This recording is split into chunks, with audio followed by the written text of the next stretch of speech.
Bonjour à toutes, bonjour à tous, je suis Harmonie, l'animatrice de votre chaîne qui vous est entièrement dédiée à vous parents et assistants maternels, employés par une personne morale, privée ou publique, ou un particulier.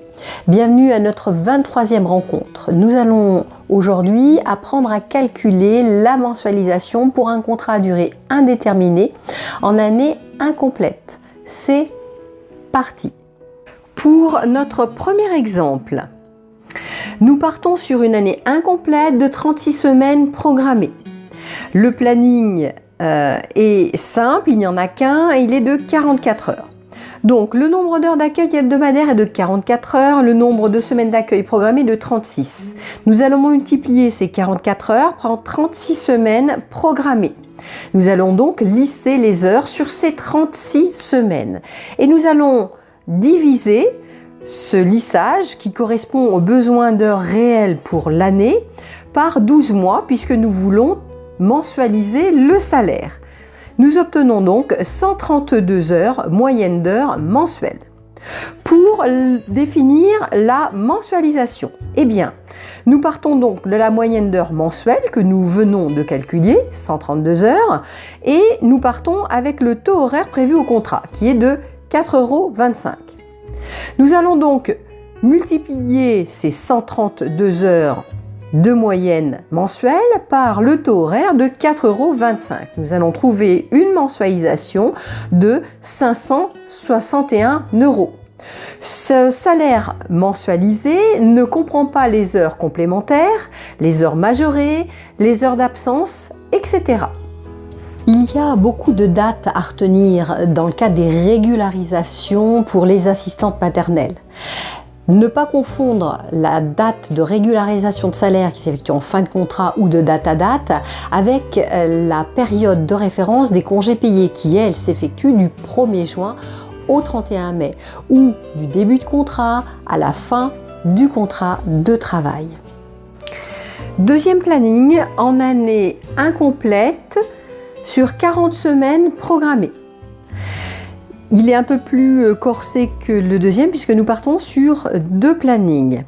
Dans notre exemple, nous sommes en périscolaire, mais vous pouvez avoir 2 plannings différents en fonction de la fonction de l'employeur, de son travail. Nous avons donc le planning numéro 1 qui est sur 36 semaines programmées de 12 heures et le planning numéro 2 pendant les vacances scolaires sur 4 semaines de 44 heures. La moyenne d'heures mensuelle du planning numéro 1. Nous allons donc lisser les 12 heures hebdomadaires par rapport aux 36 semaines programmées. Ensuite, nous allons mensualiser ces heures en divisant le résultat par 12. Nous obtenons donc une moyenne d'heures planning numéro 1 de 36 heures. Pour la moyenne d'heures mensuelle du planning numéro 2, eh bien, les 44 heures de ce planning numéro 2, besoins hebdomadaires, nous allons lisser sur 4 semaines programmées pendant les vacances scolaires et nous allons mensualiser le lissage par 12 mois. Nous allons obtenir une moyenne d'heures de planning numéro 2 de 14h67. La moyenne d'heures mensuelle de ces 2 plannings, eh bien, nous allons additionner les 36 heures que nous avons trouvées sur 4 semaines, plus les 14h67 sur 36 semaines. Nous obtenons donc une moyenne d'heures mensuelle des 2 plannings de 50h,67.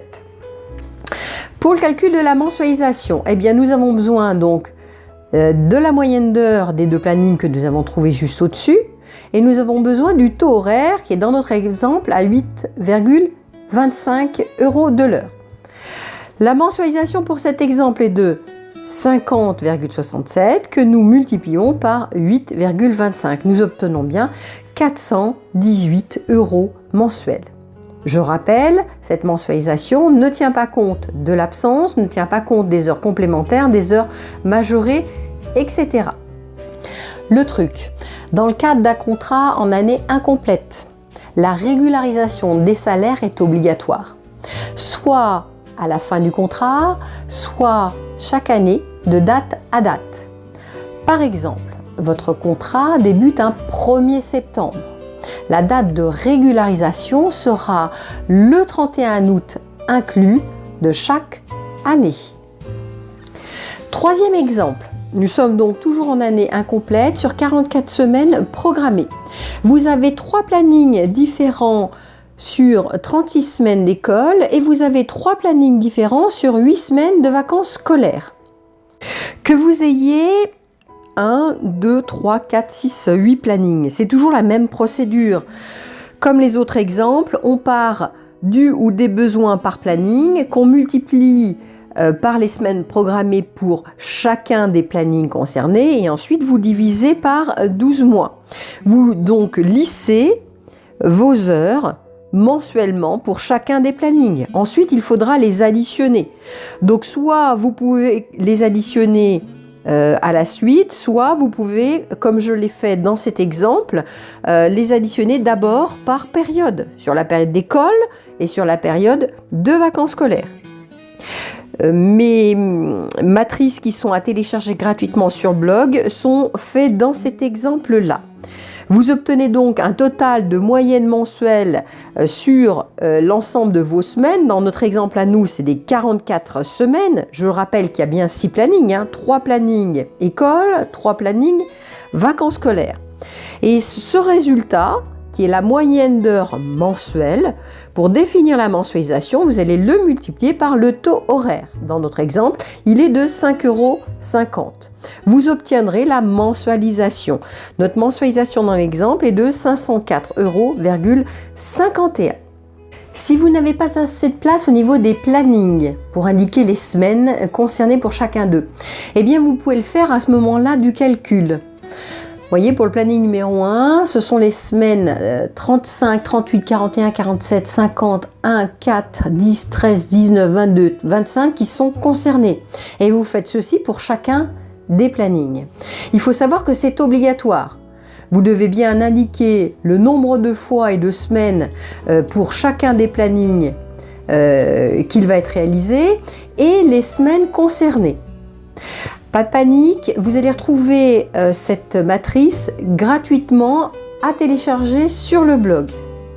En dessous de la vidéo, je vous indiquerai le lien pour vous diriger sur l'article du blog concernant ce calcul de mensualisation. Que vous réalisiez 6 plannings ou plus, vous êtes tenu d'indiquer le nombre de fois que ces plannings vont être réalisés. Vous voyez, je l'ai indiqué ici pour chacun d'eux. Et vous devez également indiquer le numéro de la semaine qui est concerné par ces plannings.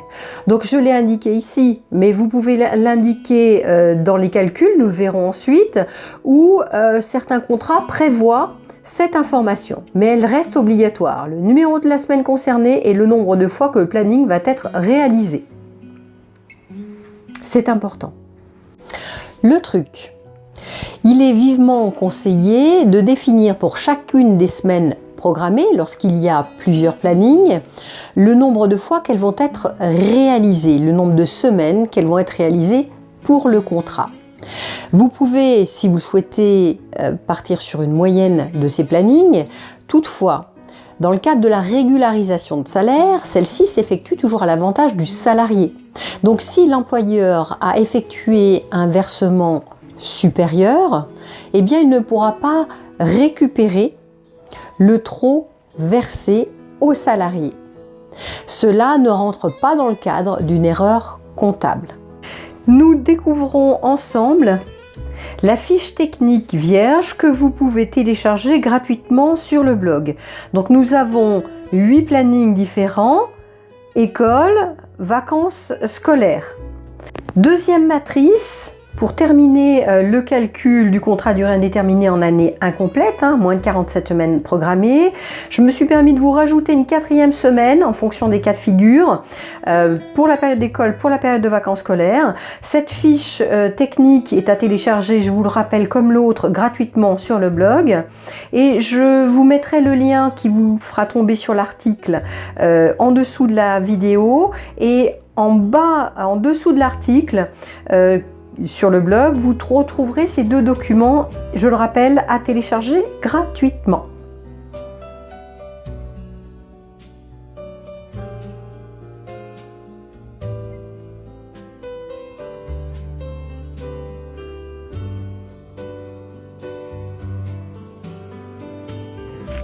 Notre 23e rencontre est maintenant terminée. Si vous souhaitez poser une question, que vous souhaitez qu'un thème soit abordé, vous pouvez communiquer avec moi directement par mail. Je vous indique autour de la vidéo l'adresse de celle-ci. Sous la vidéo, je vous indique un lien pour vous rendre directement sur le blog et notamment l'article qui concerne cette vidéo. Vous pourrez télécharger également les fiches techniques gratuitement. L'émission vous plaît, cliquez juste en dessous sur le petit pouce bleu. Abonnez-vous, ça reste entièrement gratuit. Merci de vos encouragements, merci de votre écoute. Je vous souhaite une bonne fin de journée, une bonne semaine. À bientôt, merci. Au revoir.